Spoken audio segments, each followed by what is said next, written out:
Belle journée à toutes et à tous et bienvenue dans cette nouvelle vidéo de la série Vite un livre. Aujourd'hui, je voulais vous parler de Colonie, écrit par Laurent Genefort, paru en 2022 chez Folio SF après avoir précédemment paru chez les éditions Le Bélial en 2019. Tout d'abord, une petite présentation et ensuite je vous donnerai mon avis sur les nouvelles. Colonie est un recueil de nouvelles qui, comme le nom de l'ouvrage l'indique, ont un environnement de prime abord commun, celui d'une colonie. Les nouvelles sont réparties en deux parties. 5 d'entre elles se rapportent à des colonies planétaires, les 5 autres à des colonies spatiales. Outre leur environnement colonial, on retrouve dans ces nouvelles des thématiques habituelles de l'œuvre de Genefort. L'interrogation du rapport à l'environnement, à la technologie, à la société. Le concept du livre n'est pas sans rappeler celui de l'Humaine, paru en 2016. Cependant, ce dernier recueil se concentrait sur les différents stades d'évolution d'une seule et même colonie, située sur la planète Garance, là où, à l'inverse, Colonie nous emmène à la rencontre de mondes, d'histoires et de personnages bien différents.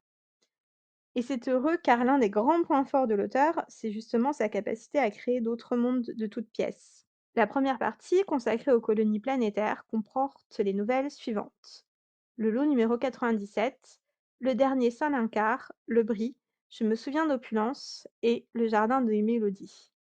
Les 3 premières nouvelles mettent en scène un protagoniste déviant, contournant ou rompant franchement avec les règles en vigueur ou les mœurs de sa colonie. Dans le lot numéro 97, un homme fortuné, amateur d'art, se prend de passion pour un artefact extraterrestre singulier avec des répercussions pour le moins inattendues.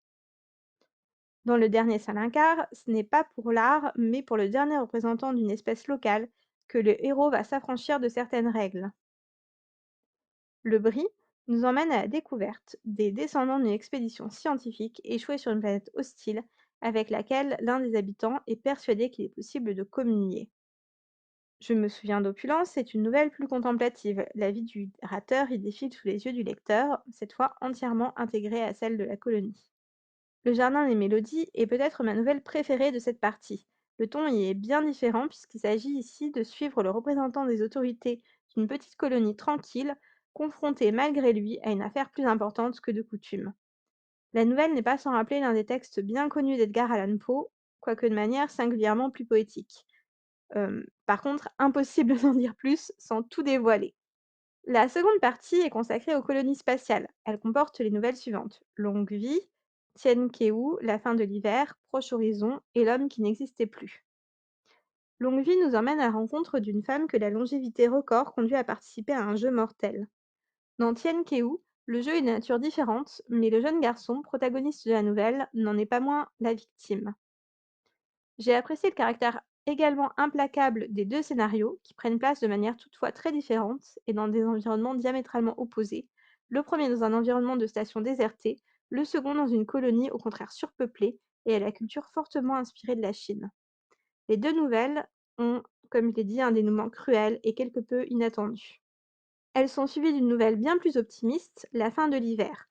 Sur une colonie aux conditions de vie effroyables, c'est l'histoire d'un groupe d'explorateurs et de mercenaires qui fait une découverte majeure à même de bouleverser leur mode de vie. Proche Horizon adopte une tonalité encore une fois différente. Le lecteur y accompagne les visiteurs d'une colonie où les humains semblent vivre en symbiose avec une espèce extraterrestre et où l'appât du gain des corporatistes risque de se heurter à une culture peu réceptive à leurs argumentaires. L'homme qui n'existait plus, dernière nouvelle de ce recueil, est aussi la plus longue. La postface Saventière, rédigée par Laurent Genefort, nous apprend qu'il en existe 2 autres versions, encore plus longues, et qu'elle a donc été élaguée au fil des ans pour aboutir à sa taille actuelle. C'est l'histoire d'un gestionnaire d'une plateforme d'extraction atmosphérique qui est retenu prisonnier sur son dernier lieu de travail, une station que tous ont évacuée à l'exception de son tortionnaire. À la lecture, il m'a manqué quelque chose pour me sentir vraiment touchée par le destin du protagoniste. Ce huis clos parvient toutefois à créer un environnement angoissant. Le protagoniste lutte contre un ennemi insaisissable aussi bien que contre son manque de savoir-faire technique et sa solitude de plus en plus pesante. Ce d'autant plus que tout le monde le croit mort. Pour résumer, ce recueil contient des ingrédients bien connus des lecteurs de Genefort et mêle allègrement les nouvelles aux tons et aux univers différents. Il ne pourra donc que plaire aux fans de l'écrivain, Les nouveaux lecteurs y trouveront aussi leur compte, pour peu qu'ils aiment la SF spatiale et ses environnements parfois hostiles à l'humanité. Et voilà pour mon avis sur cet ouvrage, j'espère qu'il vous a plu.